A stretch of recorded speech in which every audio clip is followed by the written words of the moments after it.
on. Sorry, we had some technical issues there. Can you hear me or thumbs Yes. I up? can hear you. All right, sweet, awesome. Okay, sorry about that. I had been using my work PC, and apparently they blocked Zoom, so I had to get a different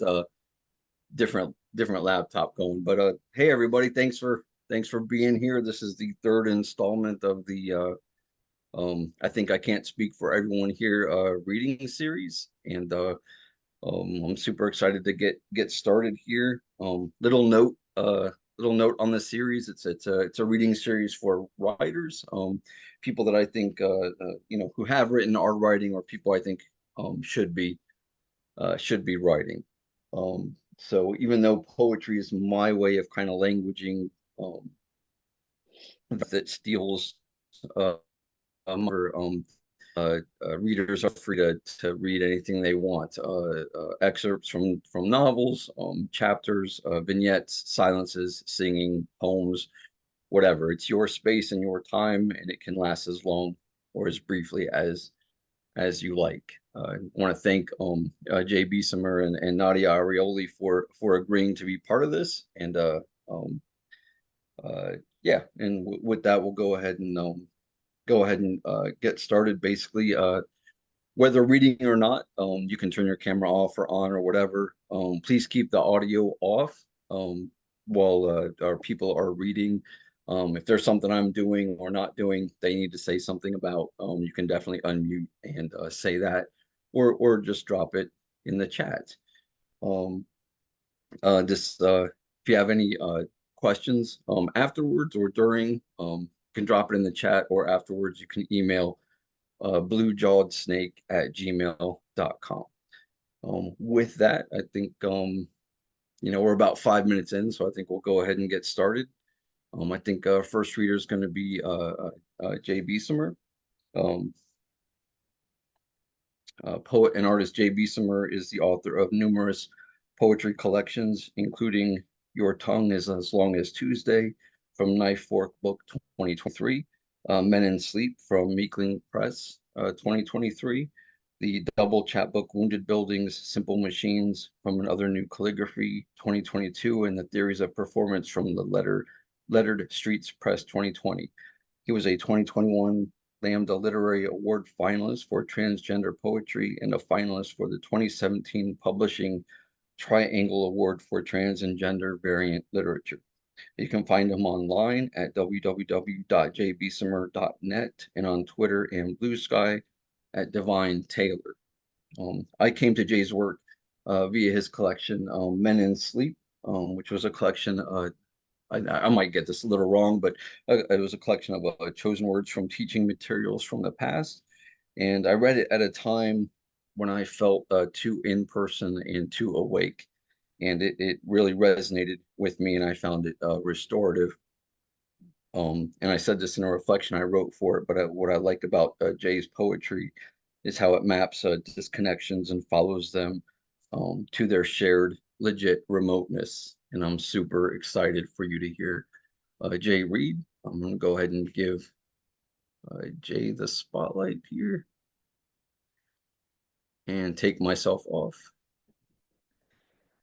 Pardon me, I'm recording this for my own nefarious purposes. So thank you so much for the invitation to feature, and also for that amazing intro.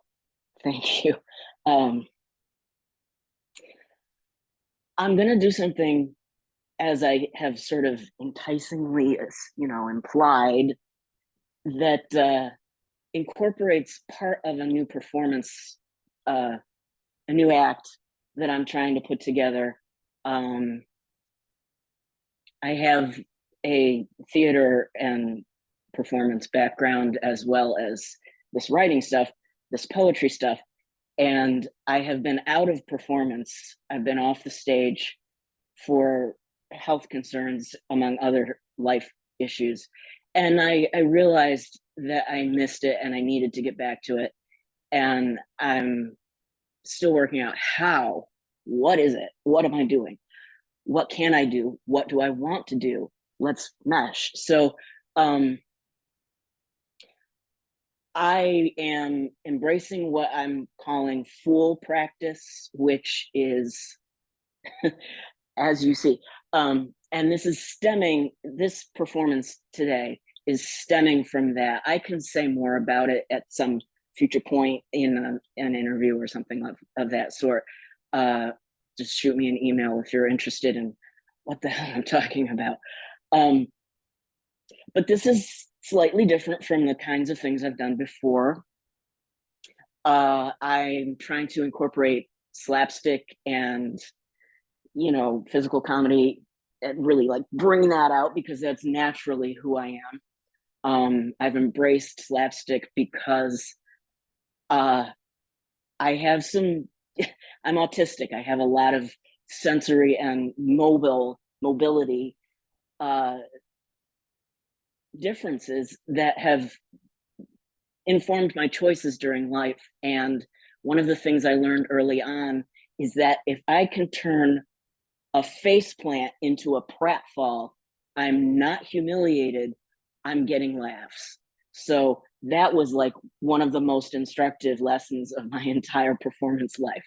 So no pratfalls today, hopefully.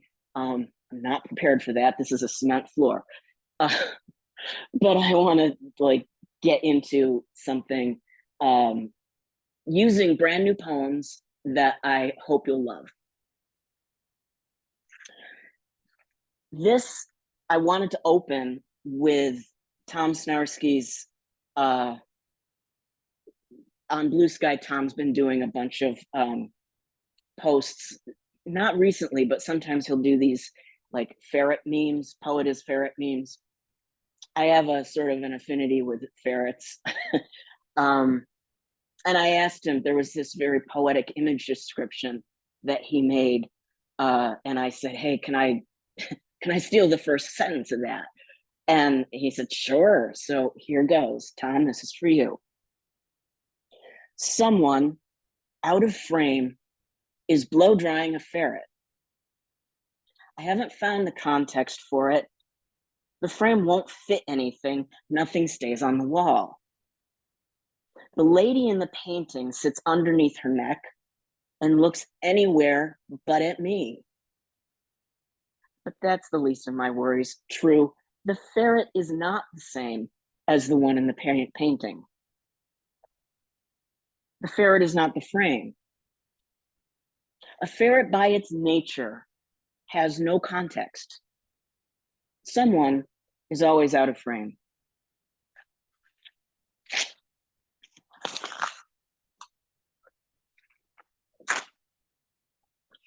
Ooh, good poem.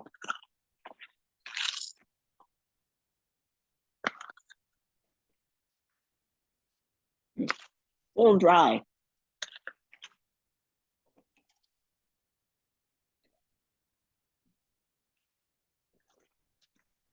Yeah.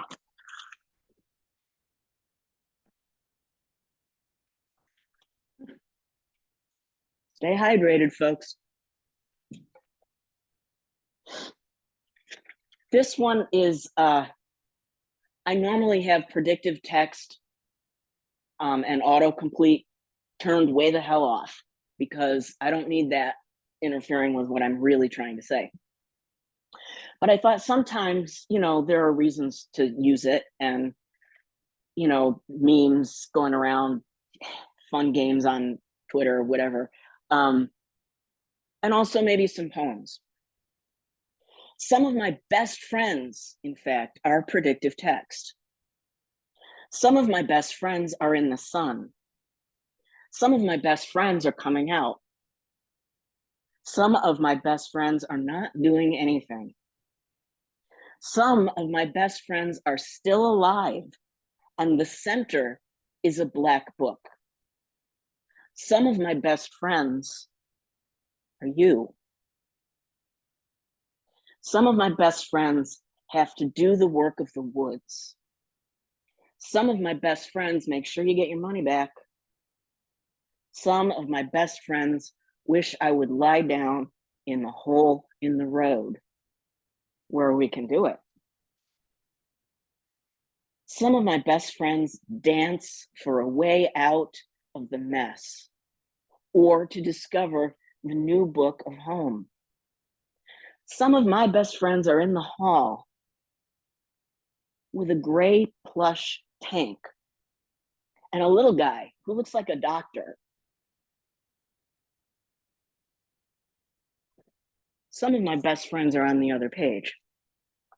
Some of my best friends take a lot of getting used to, but trust me, it's worth the effort. Some of my best friends trust me, trust me, trust me, trust me.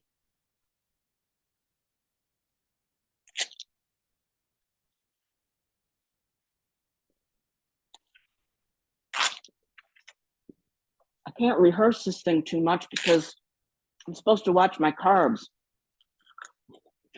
It's one good way to not over rehearse. Of course, I shouldn't be talking with my mouth full, but you know, I am.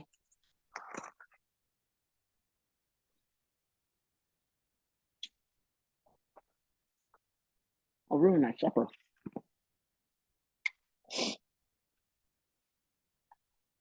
Let me flaunt this battered hat of experience.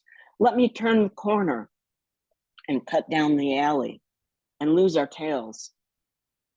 The name of the map is blotted out by spilled ink and a decade of shaken hands. And I don't care what town this is or might have been once upon some time I couldn't live through. I'm not that guy. I never was.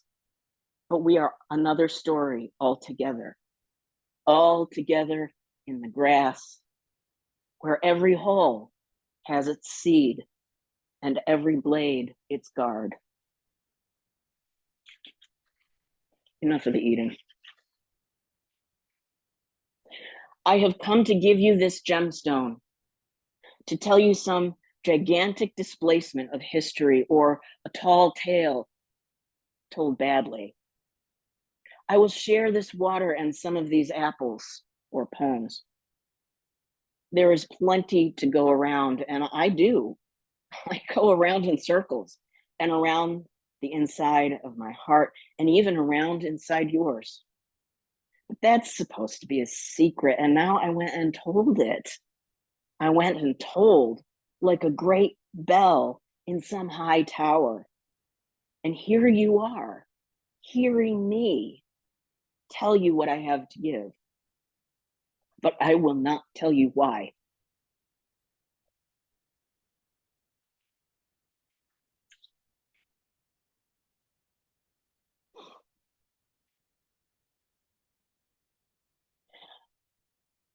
Where my feet touch the path, red cinders spark. I lay stars in spirals, fore and aft, leafing out along the sky that is ground, that is sea. 8 times 8 the cycle goes, 5 by 5 as night rolls under. 3 and 7 take coins from the air. Opening a hill gate for the song to emerge, my long bones and my short bones humming. The voice sleeping in the cicada in the earth. Fern rattle. Stone drum, forgotten holiday, sunk into the blood in each heart. But come, the song is yours, and it must be sung to hold in fluid relation to our vast, our inconceivable love.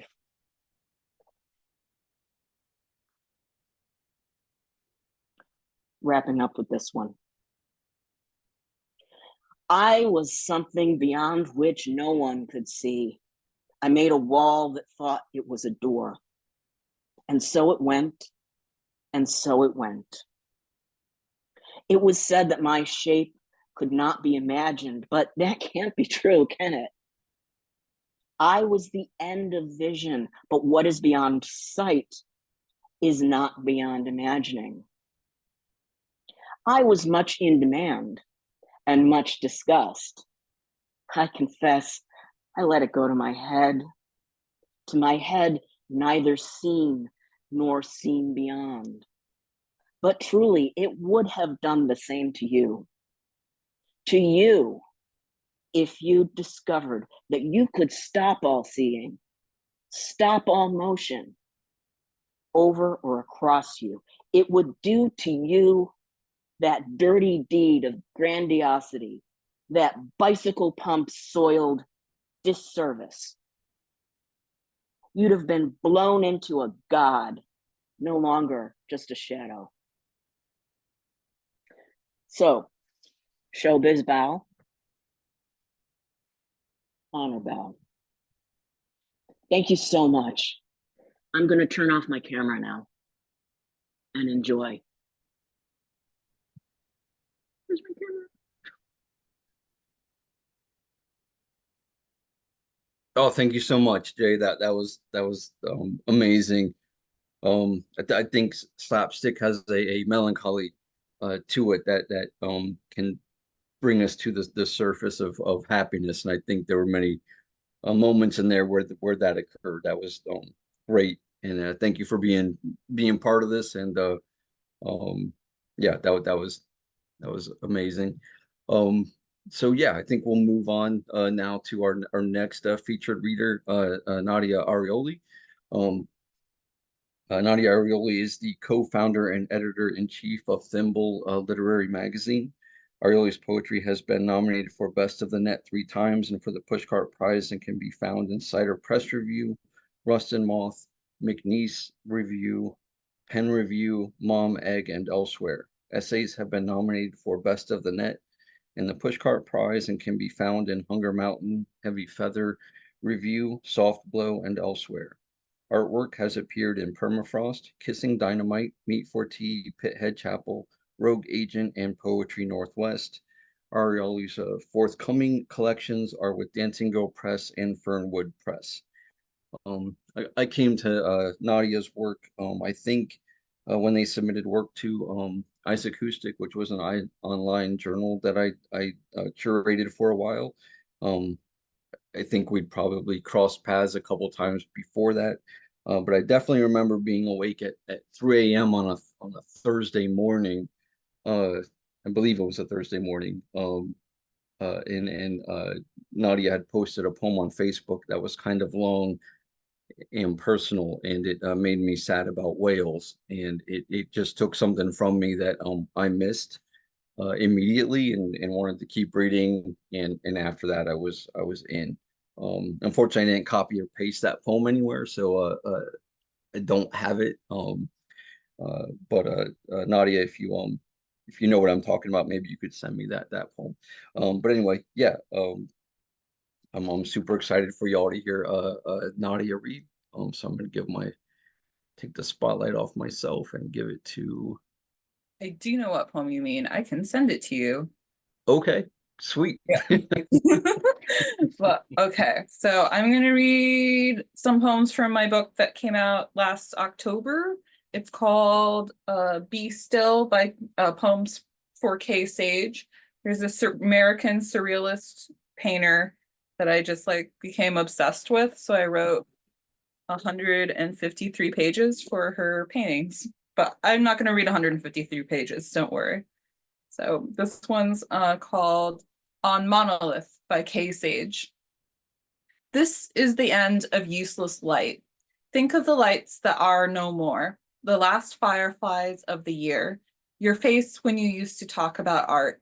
My headlights make little difference anymore. All turns to coffee grounds feeling, driving along the shore. And when my cigarette blooms between my fingers, what gesture, what punctuation, for no one but ghosts in the garage. All the useless light goes here, this monolith. It'll be in your throat like a cough drop, a gross glottal stop. I learned that morticians used spiked contacts to keep eyes from opening. This too is a last communion. This one's called I Walk Without Echo. To be a woman is to be caustic with no power.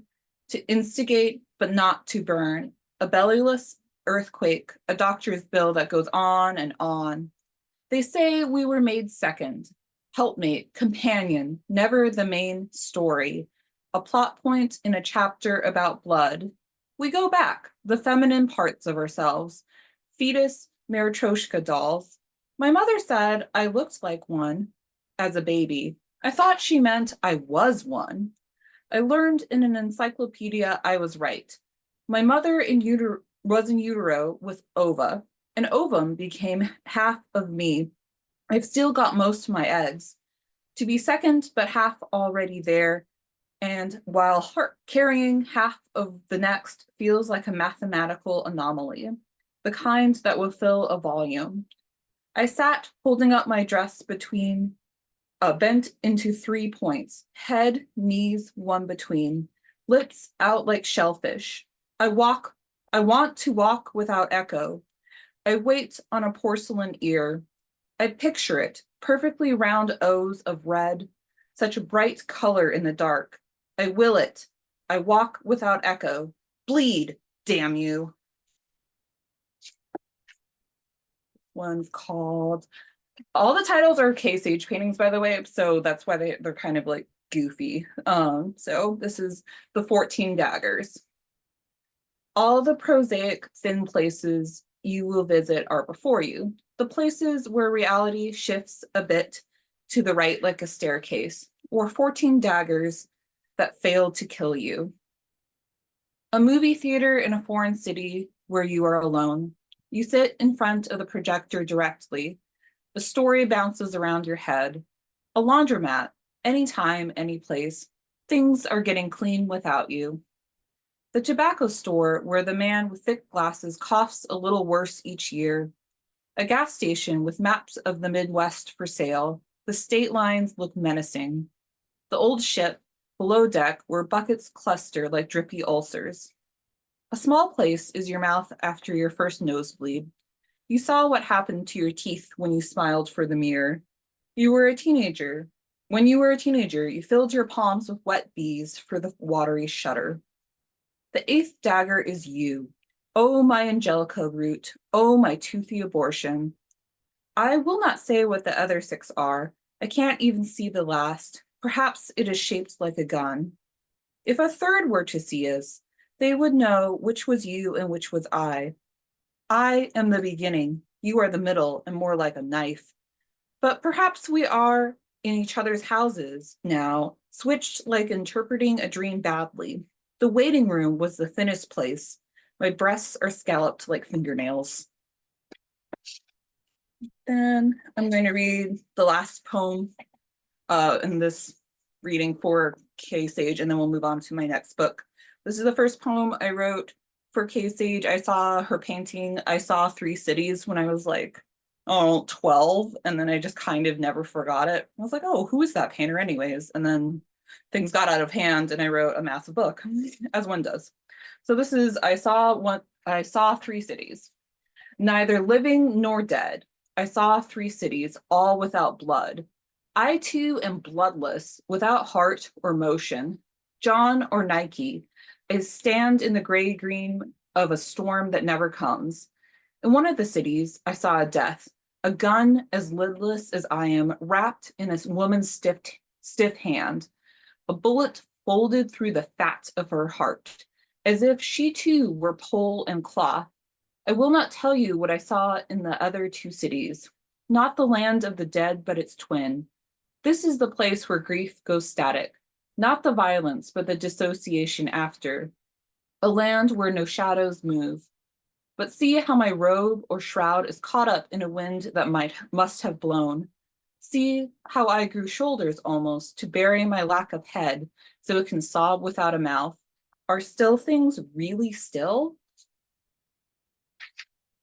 So I'm going to read, the next half of the reading is just from my forthcoming collection with Fernwood, which is coming out next year. So the Case Age book was in a way all about like kind of sterility and then just like being stuck. And then this book is all about becoming a mother because I have a 2-year-old and I'm presently pregnant. So yeah, so it's kind of about that arc. This one's called Teaching My Son Poetry. Kitten, I read to my son from a touch and feel book. Meow, meow. And I show him pictures of orange stripes with yarn. It looks like our cat, but smaller and more wide-eyed. Puppy, I read next. Woof, woof. And I let him touch where the picture gives way to soft, white fluff, like a forest emptying to a meadow. Tiger Cub, licking his nose. Baby chimpanzee, ooh, ooh, ah, ah. Starfish, 5 long arms. Butterfly, flutter, flutter, flutter. Soon I will give him other tools for knowing the world. Odometers for how far he's been. Spectrometers for when light is only wave. Cyanometers for the blueness of the sky. For now, I lay my son in his crib. He's almost asleep, and I've leaked through my shirt again. I dig through his crate of soft toys. Everything is soft in babyland, and put his small elephant on his chest. The mother elephant it came with feels too heavy. I make the baby elephant nuzzle my son's face with its snout. Starfish, I say, 5 long arms. And this one is snapshots for my family. It's also an ekphrasis. Online, I saw this like old-timey photo that said photograph of the first camera being built, and I lost my shit. Like, how did they take the photograph? Why can't anyone tell me? Like, what does that mean? What happened? So yeah, I lost my mind and I wrote a poem, as one does.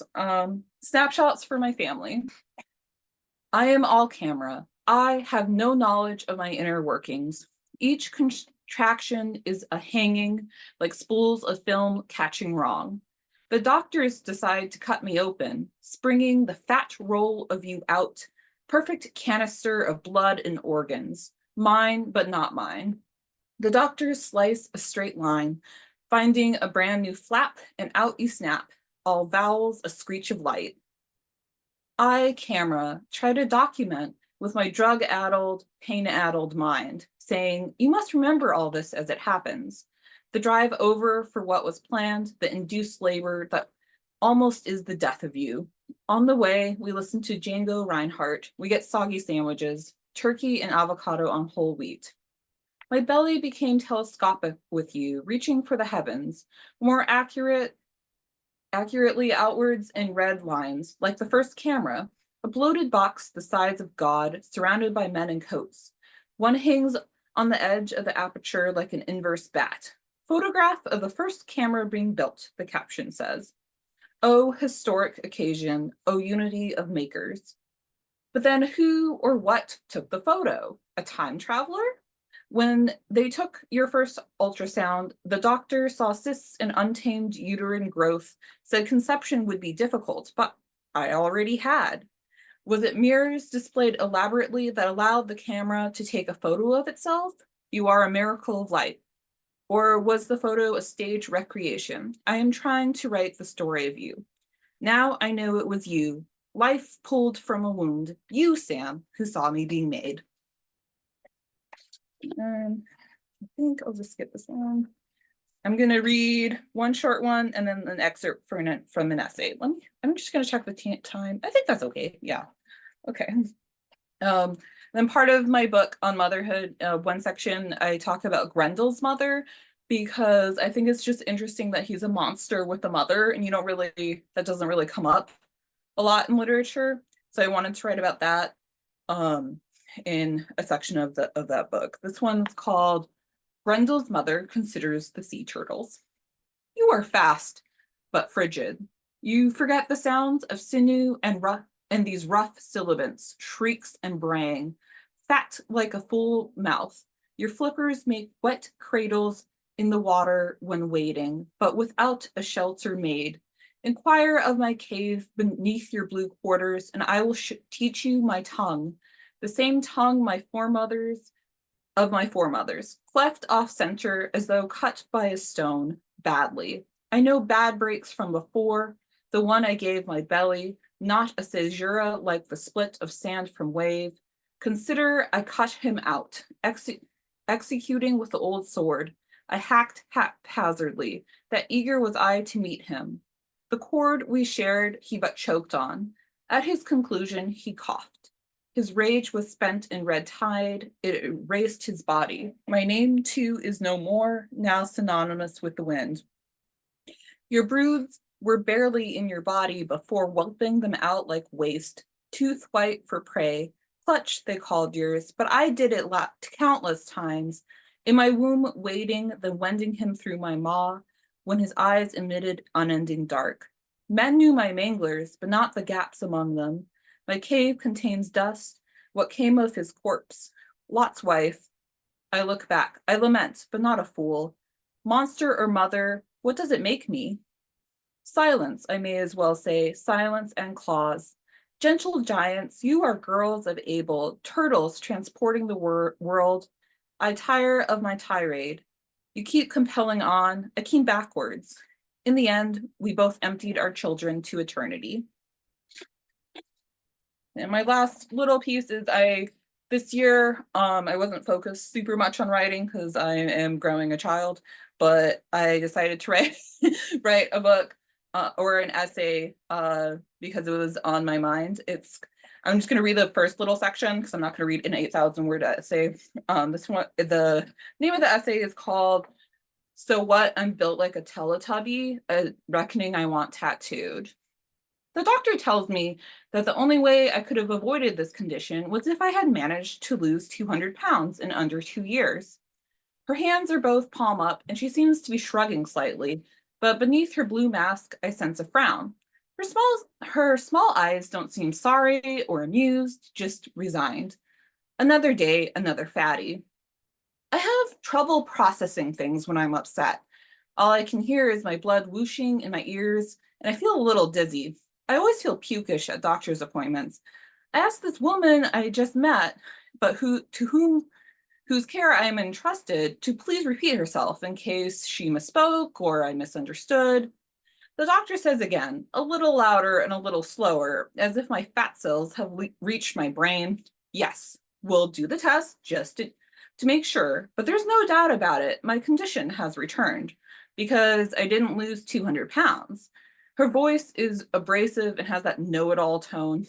Granted, I do hope she knows it all when it comes to medicine, but her timbre feels like she always speaks this way, braying and in charge. I say, oh, okay, let's just do the test, just in case. I tend to go along with what doctors tell me, because then I'll just be fat instead of fat and difficult, although the former necessitates the latter. I know full well that at the time I am 222 pounds in heavy boots. I know this because the much nicer nurse had just weighed me moments ago, and instead of closing my eyes like I usually do, I watched the numbers go up and up.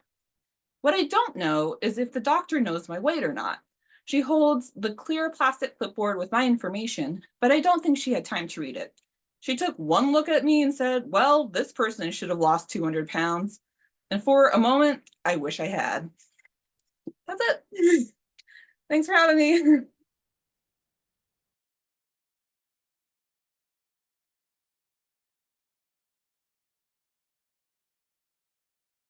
Oh, thanks, Nadia.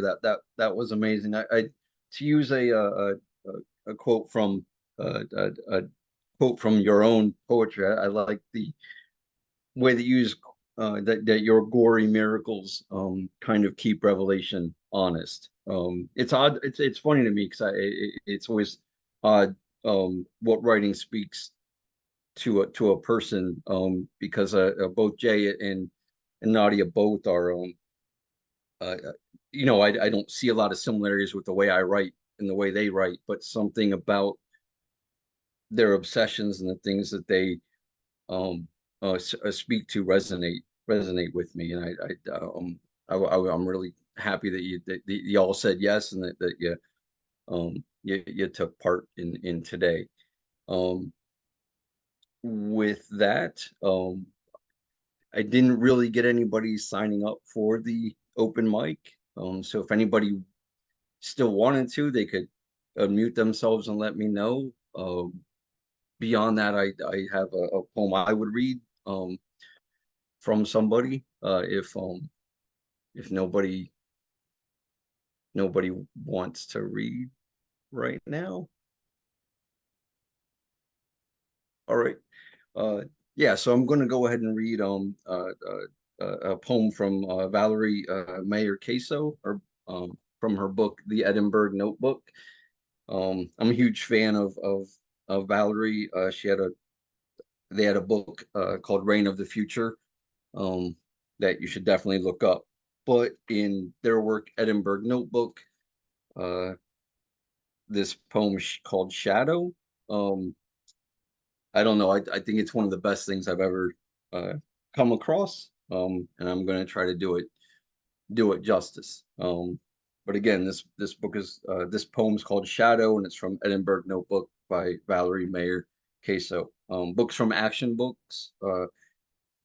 Any title from Action Books, you should definitely check out. I get their work all the time. They're amazing. Anyway, this poem's called Shadow. I saw a rat pass, or the shadow of a bat flying low. It was something, some evidence of a world of callous textures. It all happened in a neighborhood of hardware stores. Another day on a tar-streaked beach, I remembered the little bat shot dead, one bullet through its furry forehead, when the proud hunter balanced its black symmetrical body on the pallor of his big bare belly. If I used this in a novel, I'd have to say what I was doing in the tropics, nursing the hunter's gangrenous leg, and why his proudest feat was to have killed a baby bat.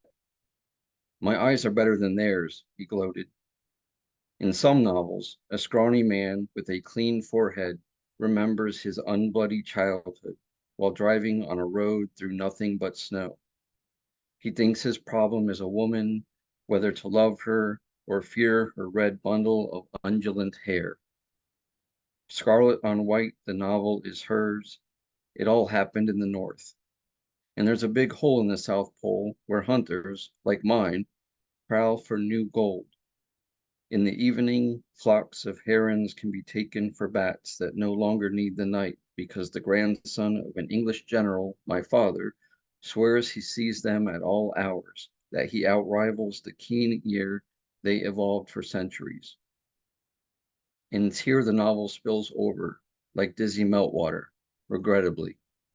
Flooded roads, the black skies of prehistoric wings, and she, the clean motorist's sweetheart, like a wafer on the tongue, dissolves into the science fiction from which I come.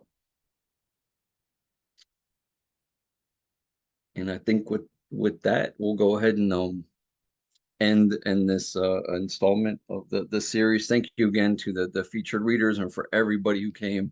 Sorry we had some technical issues there in the beginning. And yeah, hopefully we'll see you. There's another one tomorrow. So if you want to, pay attention and come to that when you can, then we have another one next week, as well. And yeah, again, if you have any questions or whatever, you can email bluejawedsnake@gmail.com. And all right, y'all have a great weekend.